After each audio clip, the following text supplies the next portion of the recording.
Chicken Nugget Day.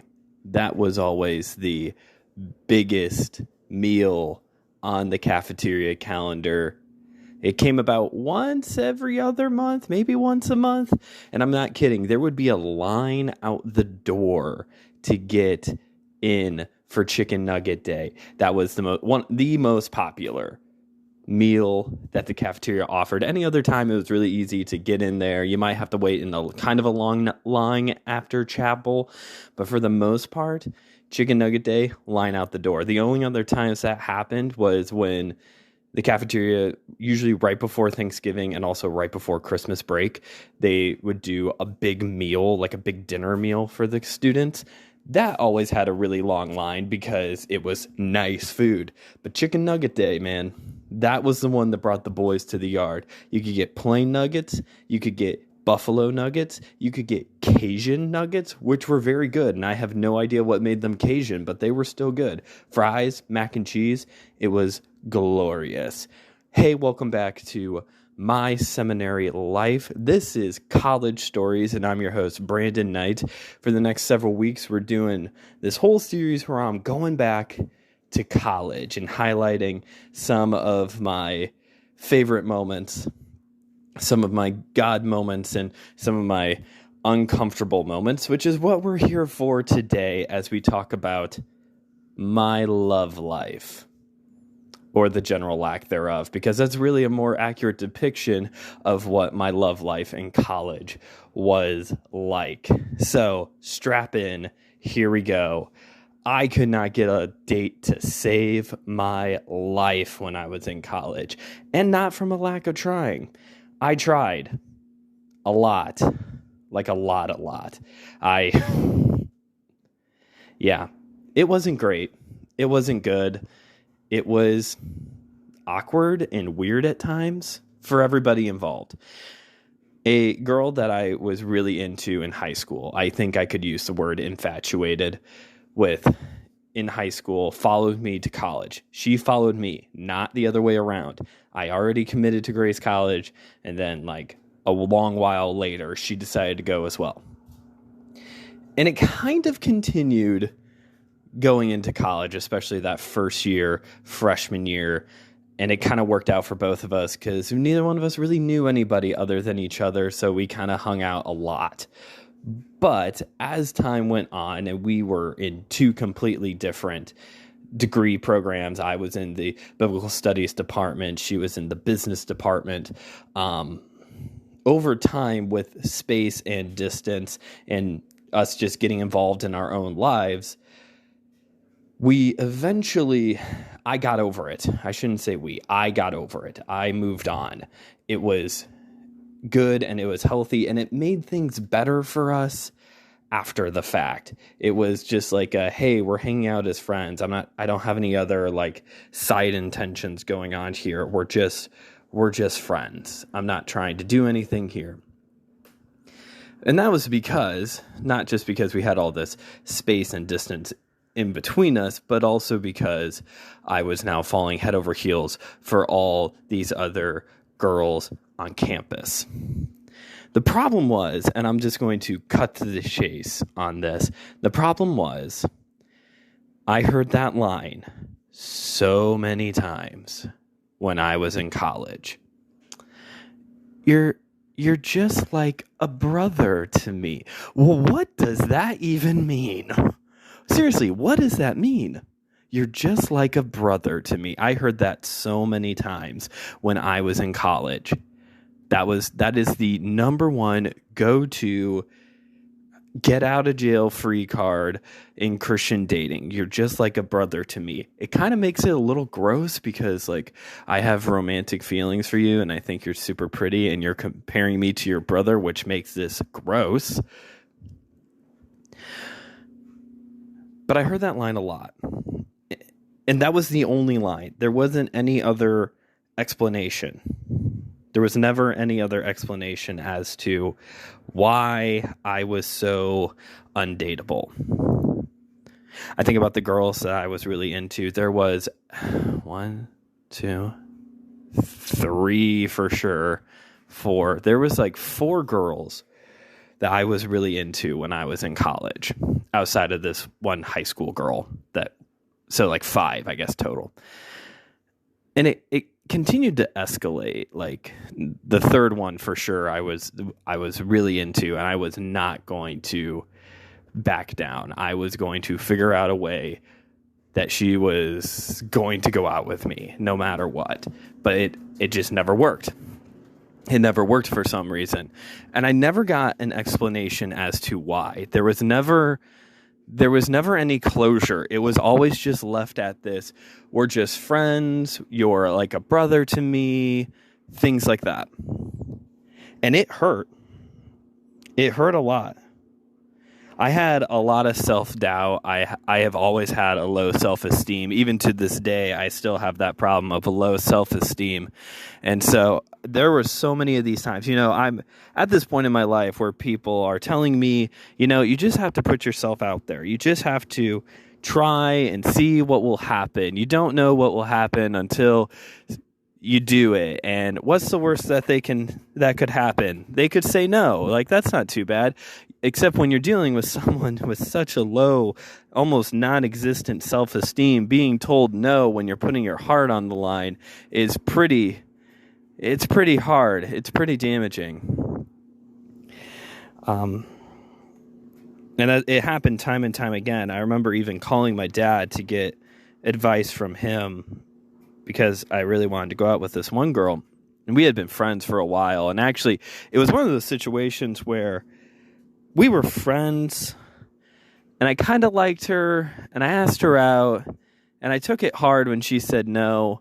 And we tried to give each other space, but we quickly realized, no, actually, we like being friends, and I can easily get over this because I would much rather be friends with you. I remember seeing her at chapel and sending her a text of like, hey, I miss you. It had been like a week of like us not talking to each other, and I remember texting her and just saying, hey, I miss you. Can we just like grab coffee after chapel or something? And she said, yes, I wanted to give you space, but I miss you too. I don't like us not talking. And we just moved on from there. She was one of 2 girls that I was very easily able to move on from. The other girl, we were like desk mates in our Romans class, which this Romans class was the worst class I have ever taken, which is a saddest thing in the world to say, that a class on Romans was the worst thing in the world. But I had the prof for this class. He was super monotone. His PowerPoint slides were black and white, and it was 8:00 in the morning. And when it's 8:00 in the morning and the professor is lecturing like this with the most boring PowerPoint slides in history with tiny font, you can imagine how hard it is to stay awake and pay attention. Thankfully, the cafe on campus was just down the hall from us, and we would run over there, get coffee and donuts before class or during the break. But this girl, she was a desk mate. We would chat before and after class, and I finally asked her out, and I remember she just gave me like this terrified, wide-eyed look, like I had just pushed a baby off of a swing set or something. Like, what is going on here? So that went nowhere. She ended up marrying one of my friends. Whatever, life's fine. 2 of the other girls, I took it a lot harder. There was the one that I would tirelessly work to try and win her over, and then there was Rachel. Anyway, getting back to the point, there was this. Anyway, so I'm like this, having all this hard time of just taking this rejection so poorly time and time again. And because I never got really any real closure in my life with these girls, I never asked, because I just felt too embarrassed to ask of like, well, why am I just your brother to you? Why am I so undateable? I would just so many times just end up on the floor of my dorm room bathroom, just bawling my eyes out, just wondering what was wrong with me. That's what I kept saying to myself over and over again. What's wrong with me? And I'm not saying that the whole "you're like a brother to me" thing is bad. I think leaving it there is bad. Christian dating is so jacked up. It can be so jacked up. You can get so tied into the whole true love waits, wait for your Prince Charming, wait for your princess thing, and you never want to explore anything at all. And then there's just like the typical, just like how the rest of the society does dating, and you're just bouncing around from person to person until you find the right one. Somewhere in the middle, I think, might be the right answer. I don't know. I met Claire on Christian Mingle, so I don't even know if I did it right either. But there was this you just have like these really weird, Christians don't know how to, we overthink so many things. And I think dating is one of those areas that we really overthink. You have the whole purity culture, just trying to, back in the early 90s, trying to do the right, just trying to be helpful. We had teen pregnancy was at an all-time high at that time. The AIDS epidemic was going on, and evangelicals wanted to protect their teens, wanted to protect their youth, and overcorrected. And in time, it went from, hey, we're just trying to make sure that you have a biblical ethic of purity and dating, to legalism of, hey, girls, you have to, cover every inch of your body with as much fabric as possible, so that way your brothers in Christ, who they're a lost cause, they're just watching porn all the time and just jacking off all the time. Maybe I should I might have to, am I going to have to like label this as explicit? I don't know, whatever. Mostly 28-year-olds listen to this podcast. 30-year-olds listen to this podcast. It's whatever. But that's like the dark side of purity culture. It's just like this environment where it was, the guys are a lost cause, but you need to be men and be warriors and go and pursue your woman.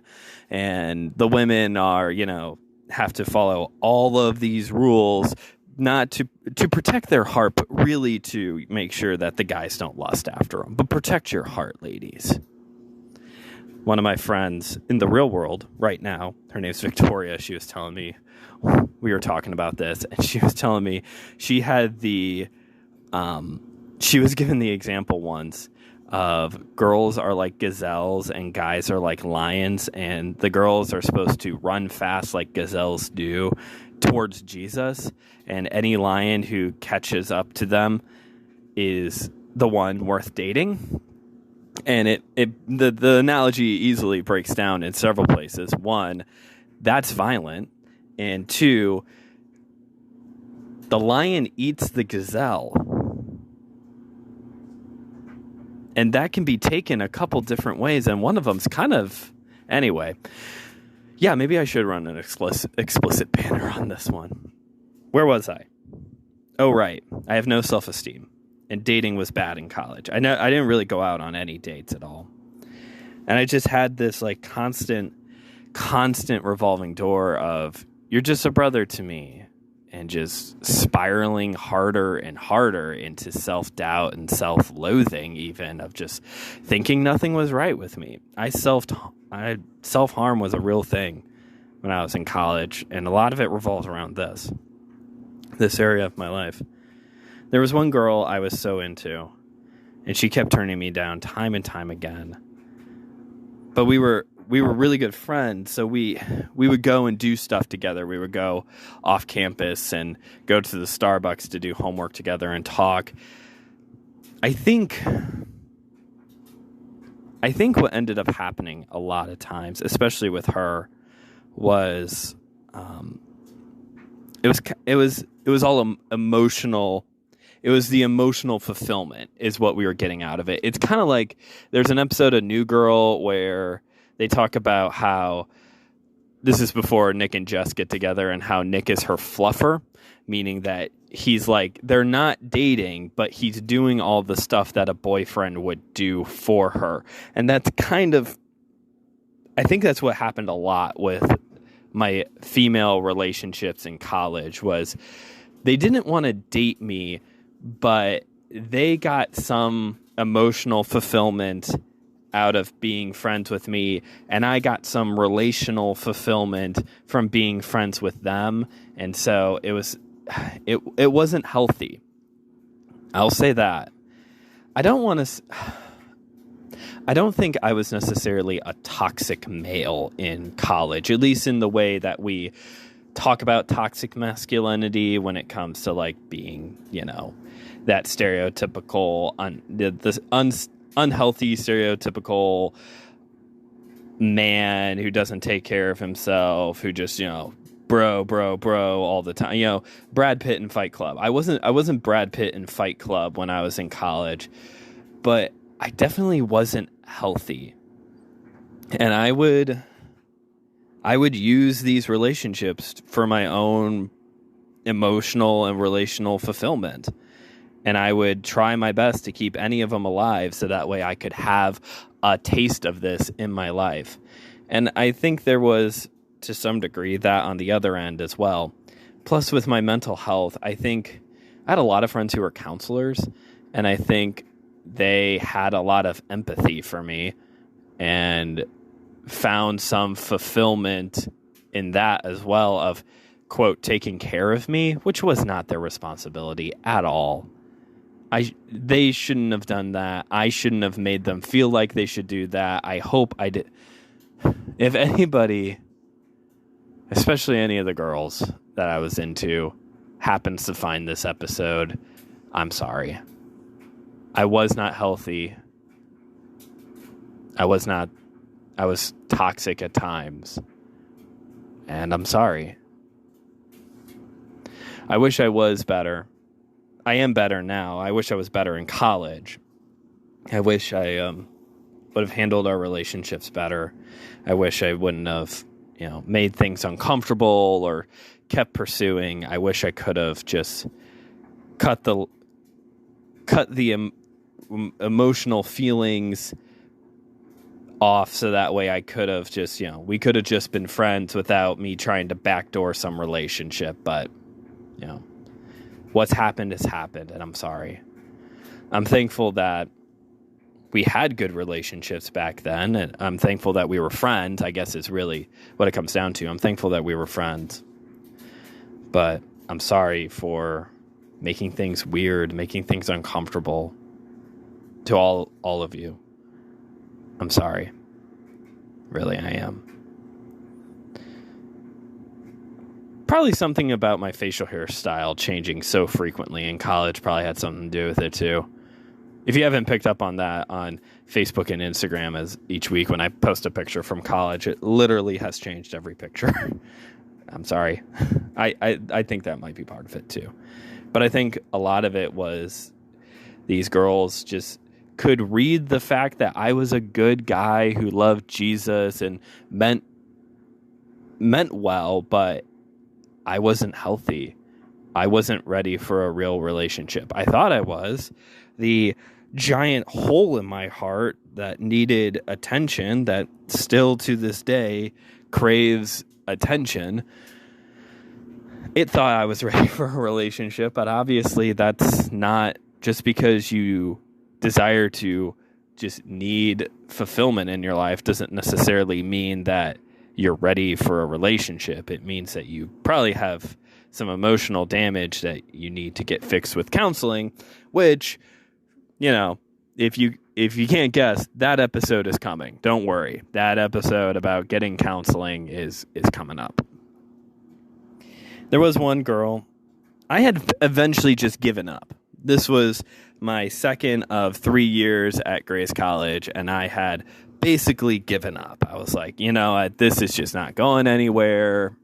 I just need to be done. I need a break. I told my roommate, one of my best roommates in college, his name was Tyler. I told him, I was like, I either need to just give it a break or find someone else.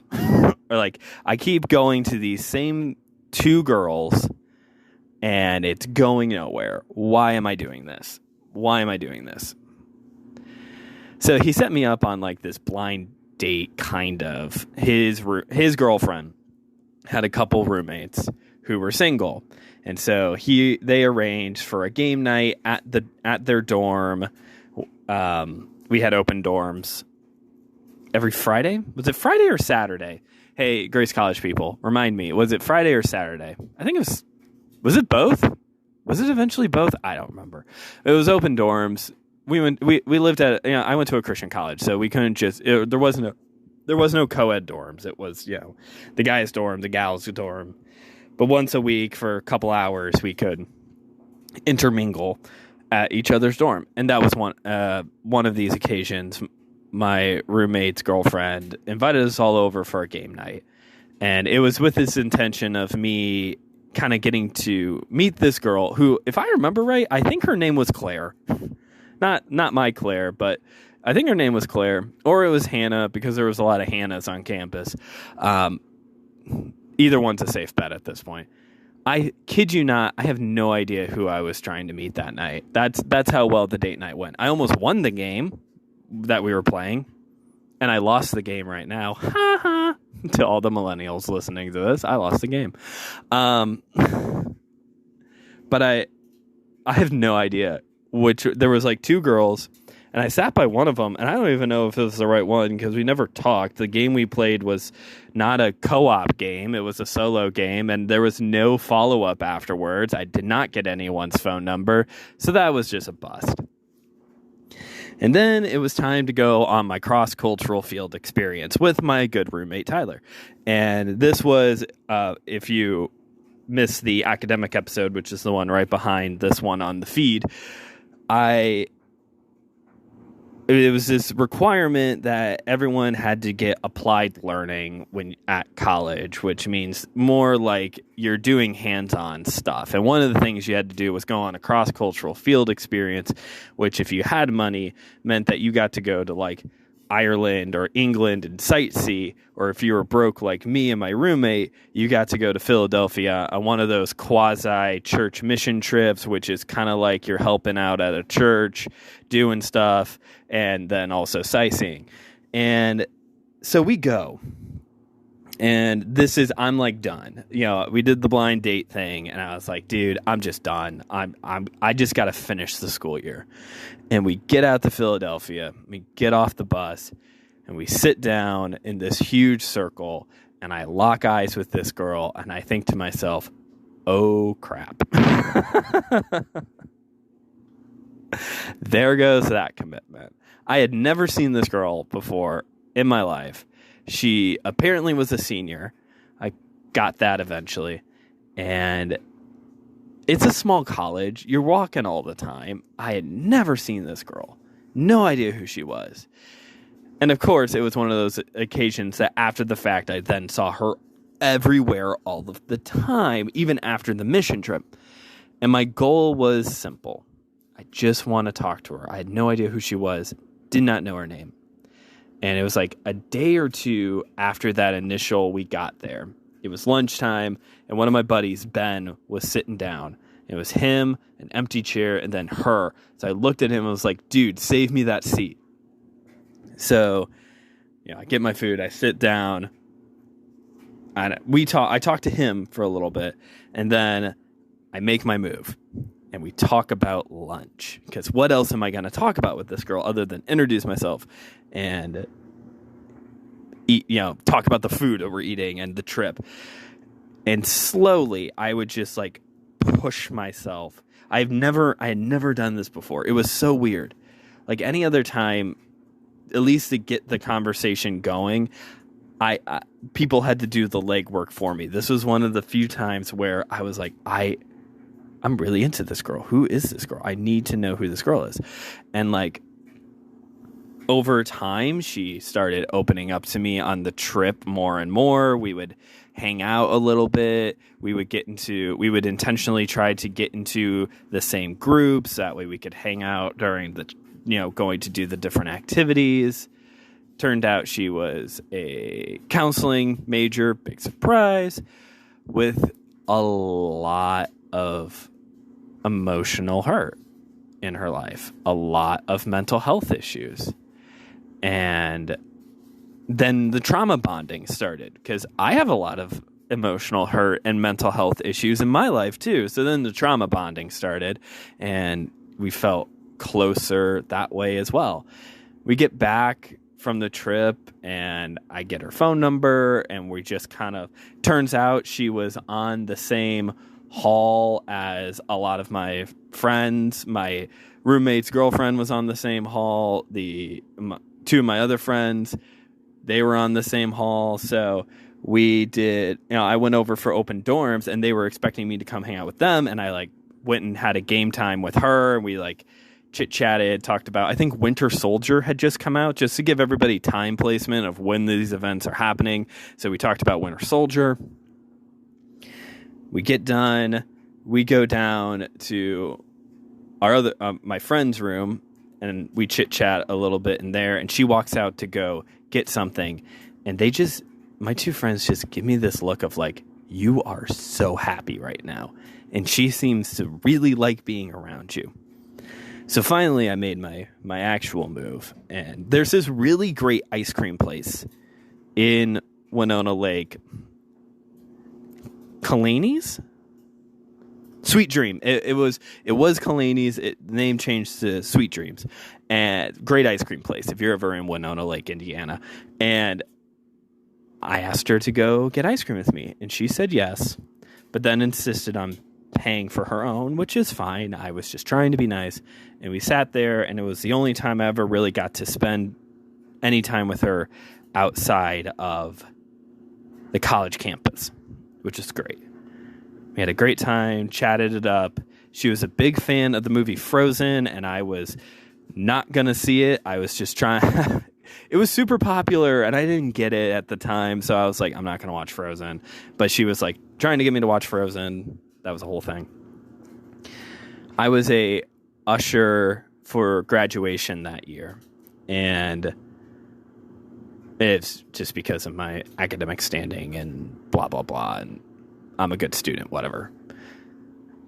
She was graduating, and so we were hanging out, and we did the walkthrough. And I remember her telling me that with all of the stuff going on in her life with her mental health, this was the goal, which for high school me could totally resonate with that. It was I just want to graduate high school. And that was it for her. She was I just want to graduate. And I remember graduation day, I'm standing there. After you get your diploma, you went down a set of stairs, and I was the first person right after that. And my job was to direct students coming off of the stage where to go next. And she comes off the stage, and she looks at me, and she says, I did it. And it was the first time. I was the first person that she got to say that to. And I was so happy to have that moment with her. After college, she went to a women's boarding home, this Christian ministry that was all about helping women. And part of it was no contact with the outside world, zero whatsoever.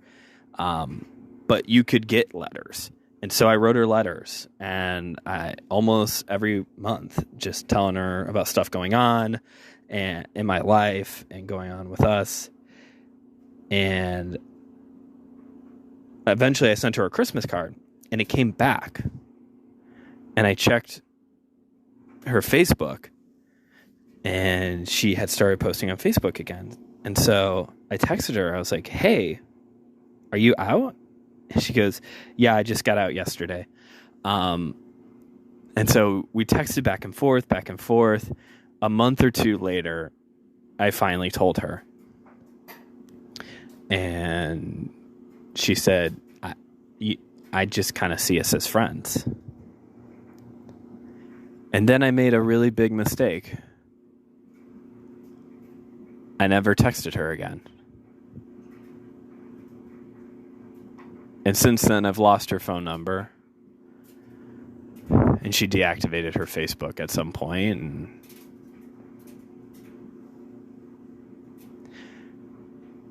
other people, you move on, and it's fine. My one friend, the one that I told her I kind of liked her, and she was like, we're just friends. And we went through that like week of separation, then we were like, this sucks. Let's go back to being friends.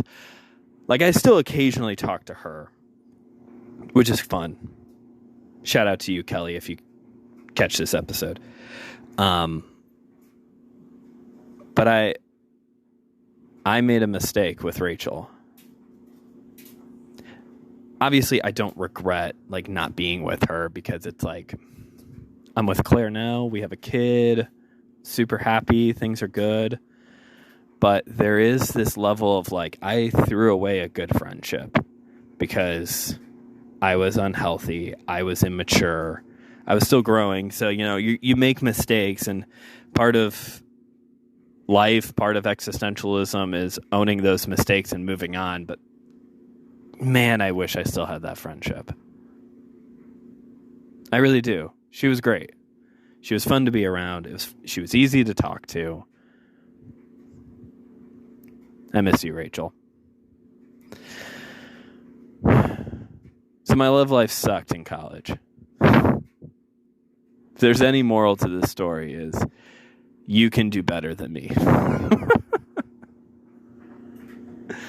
I think back to last month when Josh was on the show talking about his one girlfriend who like they constantly fought, but that was like just how they communicated. I'm like, that seems really bad, but I don't know if I would have done any better. I don't know if my stories are any better. I wasn't ready. I wasn't healthy. And I've maintained some relationships since then, but I threw away one really good one. You're not supposed to live life with regret, and you shouldn't look back and say, man, I wish I could have done that differently. But if there's anything I would have done differently in college, that list isn't very long, because for the most part, I really enjoyed college. College was really good for me, and it changed and shaped me a whole lot. But man, if there's anything I could have changed, it would have been not throwing away this relationship with her and joining the college improv group. They had an improv group, and I called Back in Five. I don't know if that's still a thing or not. And I really wanted to join, but I could never quite make it work in my schedule. And I really wish I would have tried harder to make that work, which compared to the story I just told you seems really, really not the same in comparison. So, yeah. I doubt you're going to find this, but Rachel, if you come across this podcast episode, please, I'd like to hear from you just to see how you're doing. That's weird. Sorry, everybody. But hey, the moral of the story is this. If relationships are hard for you, if you're single and you're like, why is this not working for me? I would say maybe, just within my own experience, maybe this is an opportunity for you to focus on yourself. You hear people say that when it comes to singleness, and it sounds cheesy, but honestly, like, I think I should have focused on myself. I did not have a healthy way to process and move on from these girls who said no. If I would have learned how to do that, I could have focused on myself and gotten healthier much sooner than I did. But you live and learn. That's the other moral of the story is that you live and learn, you make mistakes, you own them, and you move on. Well, that's it for today's episode. Let's start wrapping this up. Thank you for listening. As always, if you don't mind, do all the things. Rate and review the show. Send it to a friend that you think it might get some enjoyment out of this. I don't know how they could get enjoyment out of this episode other than maybe just feeling really bad for me. Or maybe you're also bad at relationships. And you're like, that guy did worse. I feel better about myself. Send it to them. Or if you're a Grace College person, I'd love if you send this episode around. Shout out to old roommate Aaron, who I recently caught wind that you're listening to these episodes, buddy. Thanks, man. You have a great mustache. Anyway, he does. He has a great mustache. If you ever want to get in contact with the show, email seminarylife@gmail.com. Email seminarylife@gmail.com. You can send comments, concerns, questions, whatever you'd like to the show.